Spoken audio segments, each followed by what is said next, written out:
இன்றைக்கி இந்த வீடியோவில் நம்ம என்ன பார்க்க போகிறோம் அப்படின்னா யூஜிசி நெட்டில் பேப்பர் 2 மேனேஜ்மெண்ட்டில் இன்டர்நேஷ்னல் பிஸ்னஸில் ஃபாரின் டைரக்ட் இன்வெஸ்ட்மெண்ட் அப்படிங்கிற டாபிக் பார்க்க போகிறோம். ஓகேவா? ஃபாரின் டைரக்ட் இன்வெஸ்ட்மெண்ட்டை வந்து 3 செக்மெண்ட்டாக நம்ம பிரிக்கலாம். இந்த ஃபாரின் இன்வெஸ்ட்மெண்ட்டை ஃபஸ்ட்டு வந்து ஃபாரின் டைரக்ட் இன்வெஸ்ட்மெண்ட், தென் ஃபாரின் போர்ட்ஃபோலியோ இன்வெஸ்ட்மெண்ட், தென் ஃபாரின் இன்ஸ்டிடியூஷனல் இன்வெஸ்ட்மெண்ட் அப்படின்னு சொல்லி. ஃபஸ்ட் ஒன் வந்து ஃபாரின் டைரக்ட் இன்வெஸ்ட்மெண்ட், எஃப்டிஐ அப்படின்னு சொல்லுவோம். இதை தமிழில் எப்படி சொல்லுவாங்கன்னா அந்நிய நேரடி முதலீடு அப்படின்னு சொல்லுவாங்க. ஒரு கண்ட்ரி வந்து ஒரு நார்மலாக இப்போ நம்ம கண்ட்ரியில் இருக்கவங்க நம்மளோட மேனுஃபேக்சரிங் இல்லைனா நம்மளோட பிஸ்னஸ் இன்வெஸ்ட்மெண்ட்டை இன்னொரு கண்ட்ரியில் போய் நான் பண்ணணும் அப்படின்னு நினைக்கிறேன். இல்லைனா எனக்கு என்னோடய பிஸ்னஸோட வளர்ச்சியை இன்னொரு கண்ட்ரியில் போய் நான் கண்டினியூ பண்ணணும்னு நினைக்கிறேன். எனக்கு கண்ட்ரியில் ஆல்ரெடி ஒரு கம்பெனி இருக்குது, வளர்ந்துட்டுருக்கு. அப்போ நெக்ஸ்ட் அட்வான்ஸ் ஆன விஷயத்தை வந்து இன்னொரு கண்ட்ரியில் போய் நான் என்ன பண்ணணும், எக்ஸ்பேண்ட் பண்ணணும்னு நினைக்கிறேன் அப்படின்னா அதுதான் இந்த ஃபாரின் டைரக்ட் இன்வெஸ்ட்மெண்ட். ஓகேவா? அந்நிய நாட்டில் வந்து நேரடியாக முதலீடு பண்ணுறது, டைரெக்டாக நான் இன்வெஸ்ட் பண்ணணும்னு நினைக்கிறது. ஓகேவா? இதோட வளர்ச்சி எப்படி இருக்கும் அப்படின்னா, இப்போது ஹோஸ்ட் கண்ட்ரி அப்படின்னா எந்த கண்ட்ரியில் வந்து எந்த கண்ட்ரிக்காரங்க வர்றாங்களோ அந்த கண்ட்ரி. ஓகேவா? இப்போ எந்த கண்ட்ரியில் அந்த விஷயம் பண்ணுறாங்களோ அந்த கண்ட்ரி வந்து ஹோம் கண்ட்ரி. ஓகேவா? இப்போ இந்தியாவில் வந்து ஜப்பானில் இருக்கக்கூடிய நிசானுங்கிற கார் கம்பெனி வந்து கொண்டு வராங்க அப்படின்னா இந்தியா வந்து ஹோம் கண்ட்ரி, கொண்டு வர கம்பெனி எது, ஹோஸ்ட் கண்ட்ரி எது, ஜப்பான். ஓகேவா? அங்கேருந்து கொண்டு வரப்போ ப்ரொடக்ஷன் யூனிட்ஸ் எல்லாம் கொண்டு வராங்க இல்லையா? ஸோ இந்தியாவில் கொண்டு வந்து நிறையா ப்ரொடியூஸ் பண்ணுறாங்க கார்ஸை. இங்கே ப்ரொடியூஸ் பண்ணி நமக்கு சேல் பண்ணுறாங்க. இங்கே நம்ம கண்ட்ரிக்கு சேல் பண்ணுற மாதிரி வேறு வெளிநாடுகளில் வேறு கண்ட்ரிஸுக்கெல்லாம் என்ன பண்ணுறாங்க, இங்கேருந்தே ப்ரொடக்ஷன் யூனிட்லேருந்தே சேல் பண்ணுறாங்க. ஓகேவா? அப்படி பண்ணுறப்போ ப்ராஃபிட் வந்து யாருக்கு கிடைக்கும், அந்த கம்பெனிக்கு கிடைச்சாலுமே ரெவென்யூங்கிறதும் கேபிட்டல் க்ரோத்துங்கிறதும் நம்ம கண்ட்ரியில் வச்சு இந்த ப்ரொடக்ஷன் பண்ணுறதுனால நம்ம கண்ட்ரிக்கு தான் ஜாஸ்தியாக கிடைக்கும். ஒன்று.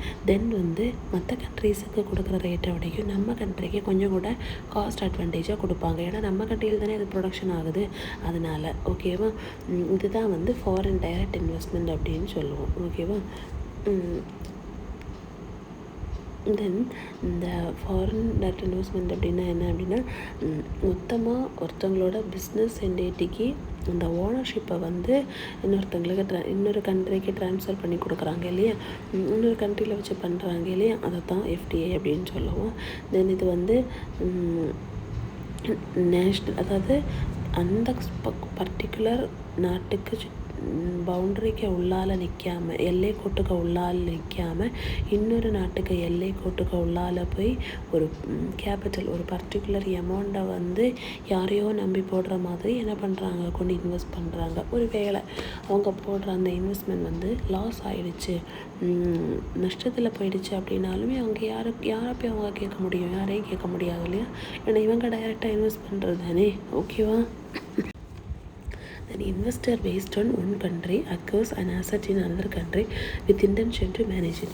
அவங்க என்னதான் இன்னொரு கண்ட்ரியில் போய் அவங்க கொடுத்தா பண்ணனாலுமே ஒரு நஷ்டம் வந்துச்சு அப்படின்னா அதை மேனேஜ் பண்ணிக்கலாம் அப்படிங்கிற ஒரு நம்பிக்கையிலையும், அப்புறம் ஒருவேளை லாபம் வந்துச்சு அப்படின்னா நமக்கு நல்லது தானே அப்படிங்கிற அந்த ஒரு அசட் க்ரியேட் பண்ணலாம் அப்படிங்கிற ஒரு எண்ணத்துலேருந்து தான், வருமானம் ஈட்டிக்கலாங்கிற ஒரு எண்ணத்துலேருந்து என்ன பண்ணுறாங்க, இந்த எஃப்டிஐ பண்ணுறாங்க. ஓகேவா? இதுக்கு வந்து மேக்ஸிமம் சப்போர்ட் பண்ணுறது எல்லாம் எப்படி இருப்பாங்க அப்படின்னா, எப்படி இதை பண்ணுறாங்க அப்படின்னா ஃபாரின் ஃபண்டட் இன்ஸ்டிடியூஷன்ஸ் இருப்பாங்க. ஓகேவா? ஒரு சில கம்பெனிஸ் இதுக்குன்னே இருப்பாங்க இன்வெஸ்ட் பண்ணுறதுக்காக.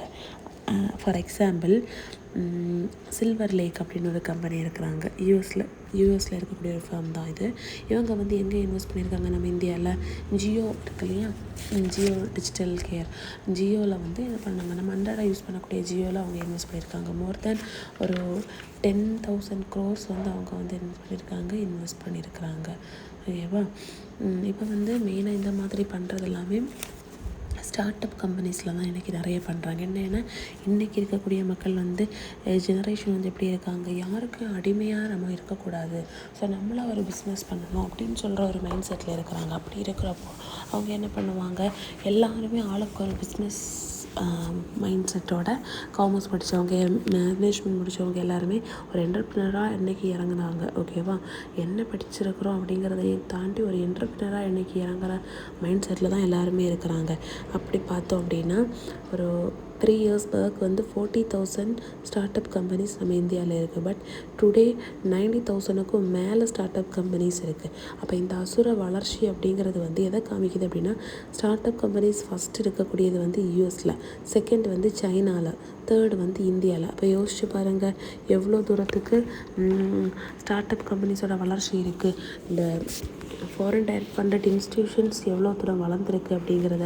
இப்போது தென் வந்து இந்த சில்வர் லேக் அப்படிங்கிறவங்க ஃபஸ்ட்டு வந்து ஜியோக்கு இது பண்ணிகிட்டு இருந்தாங்க.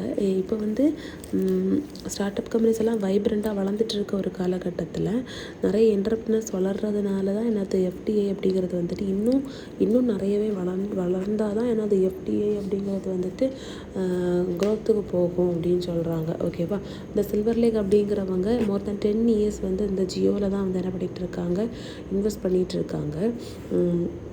தென் வந்து இவங்க யாருக்கு இன்வெஸ்ட் பண்ணாங்கன்னா, பைஜூஸ் அப்படின்னு ஒரு லேர்னிங் ஆப் இருக்குல்ல. பட் இந்த லேர்னிங் ஆப் வந்து இப்போ சம்திங் இஷ்யூஸ் ஆகிடுச்சுன்னு நினைக்கிறேன், எனக்கு எக்ஸாக்டாக தெரியல.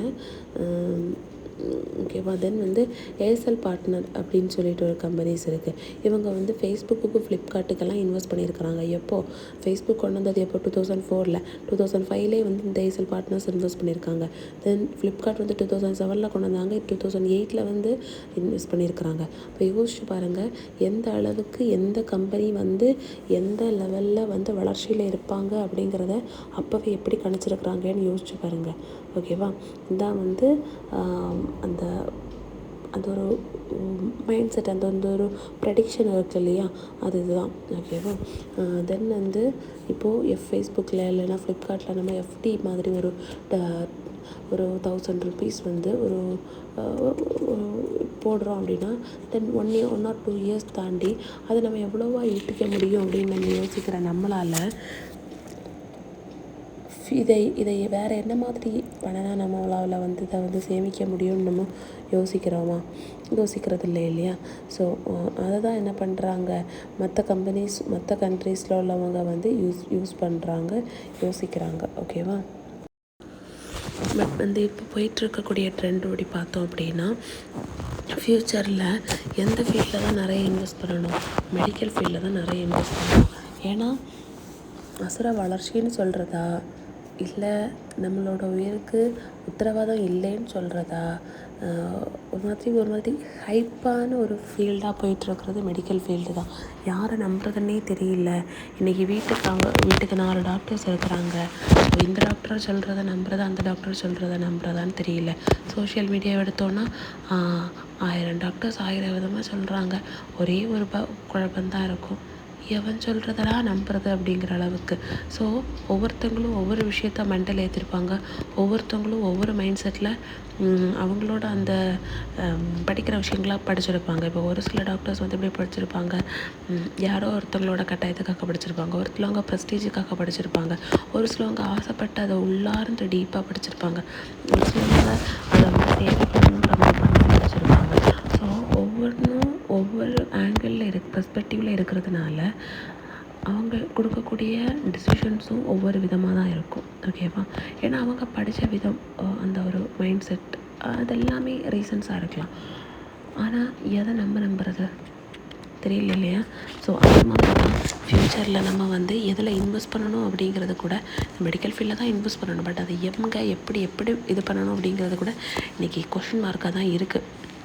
ஓகேவா, இன்றைக்கி இந்த ஃபாரின் இன்வெஸ்ட்மெண்ட் பண்ணுறவங்களுக்கு வந்து எஃப்டிஐ எதை ஃபஸ்ட்டு செக் பண்ணுவாங்க அப்படின்னா, ஃபாரின் இன்வெஸ்டர்ஸ் வந்து கரெக்டாக அவங்களோட டேக்ஸை வந்து பஞ்சுவலாக கட்டுறாங்களா அப்படிங்கிறத ஃபஸ்ட்டு நோட் பண்ணுவாங்க.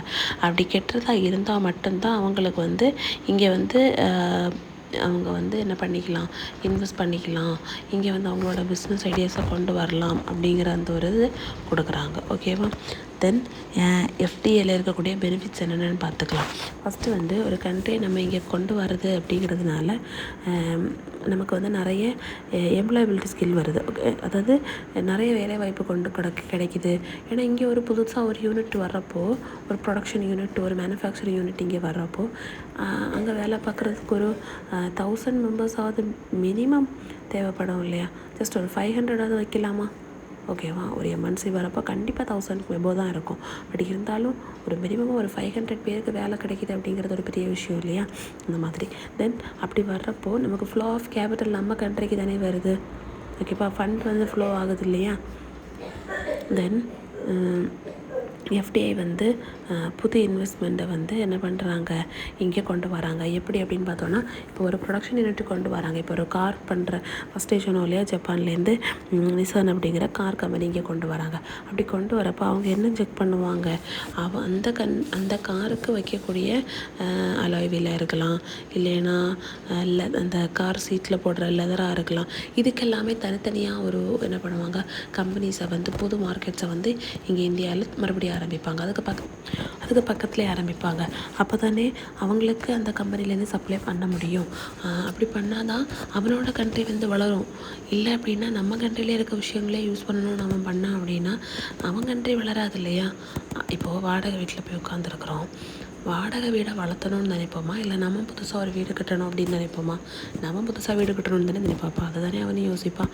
அவனோட கண்ட்ரியை தான் என்ன பண்ணணும்னு நினைப்பான், வளர்த்தணும்னு நினைப்பான். நம்ம கண்ட்ரியை நமக்கு இடமா தான் என்ன பண்ணுவான், பயன்படுத்திகிட்டு இருப்பான். ஓகேவா? அப்படி புது மார்க்கெட்ஸ் இன்னும் இங்கே வரும். ஓகேவா? புதுசாக வரக்கூடிய லெதர் ஃபேக்ட்ரியாக இருக்கலாம், இப்போ ஒரு கிளாஸ் யூனிட்டாக இருக்கலாம், எல்லாமே அவன் புதுசாக கொண்டு வருவான். இப்படி கொண்டு வரதுனால பொட்டென்ஷியலாக என்ன ஆகும், வளர்ச்சி வரும். ஓகேவா? அவனுக்கும் வளர்ச்சி தான், நமக்கும் வளர்ச்சி தான். ஏன்னா நமக்கு வந்து ஒரு ஃப்ளோ ஆஃப் கேபிட்டல் இருக்குது, க்ரோத் இருக்குது, அந்த மாதிரி இருக்குன்னு வச்சுக்கலாம். பட் அவனுக்கு வந்து ப்ராஃபிட்ஸ் எல்லாமே அவனுக்கு தானே போகும். அப்போது வளர்ச்சி அந்த கண்ட்ரிக்கு தான் ஜாஸ்தியாக இருக்கும். Then FDI will bring foreign exchange to the invested country.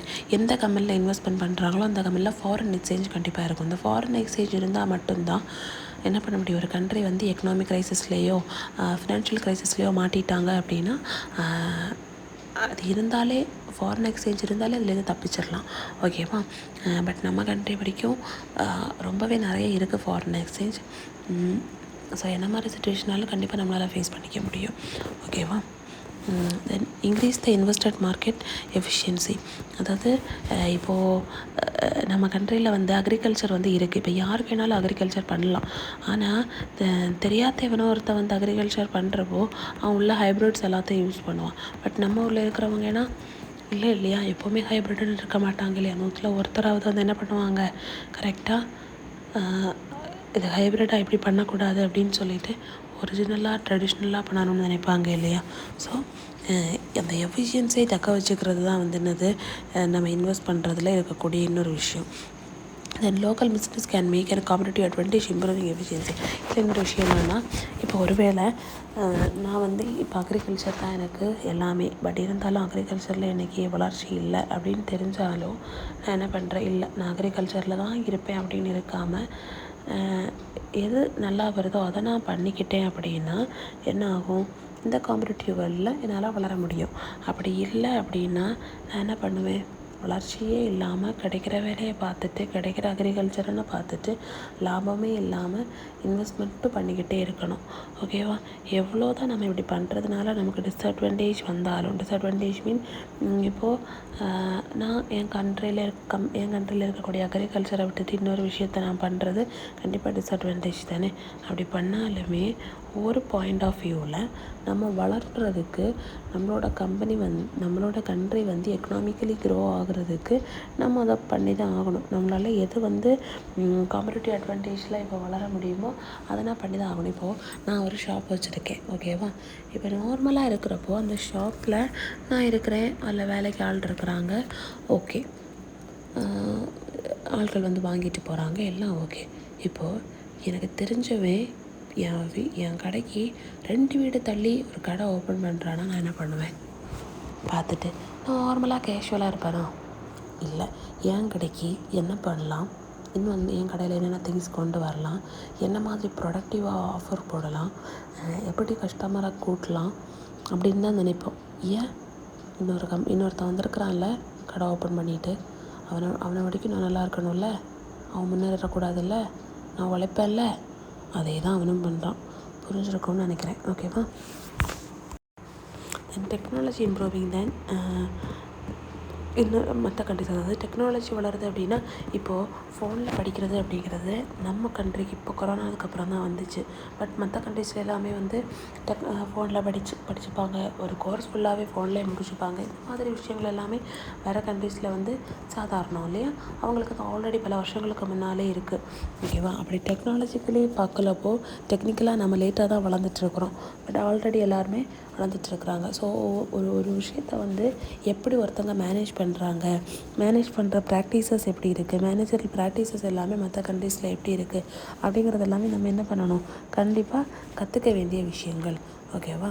சரி, இப்போது பெனிஃபிட்ஸ் பார்த்தோம். டிஸ்அட்வான்டேஜஸ் ஆஃப் எஃப்டிஐ என்னென்னு பார்ப்போமா?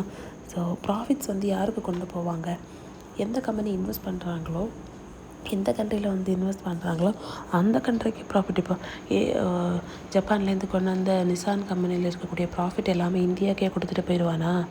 இல்லை, அவனோட கண்ட்ரிக்கு தானே கொடுப்பான், அவனோட கண்ட்ரியில் இருக்க அவனோட கம்பெனிக்கு தானே கொடுப்பான். அப்படிங்கிறப்போ அதான் சொல்கிறாங்க, ப்ராஃபிட்ஸ் எல்லாமே அந்த கண்ட்ரிக்கு தான் போகுது. என்ன தான் கேபிட்டல் ஃப்ளோ, என்ன தான் ப்ரொடக்டிவிட்டி இங்கே பண்ணாலும், தென் என்ன தான் எம்ப்ளாய்மெண்ட் இங்கே கொடுத்தாலும், பட் இது என்ன தான் இருந்தாலும் அந்த ப்ராஃபிட்ஸ் எல்லாமே அவன் கண்ட்ரிக்கு தான் கொண்டு போவான்.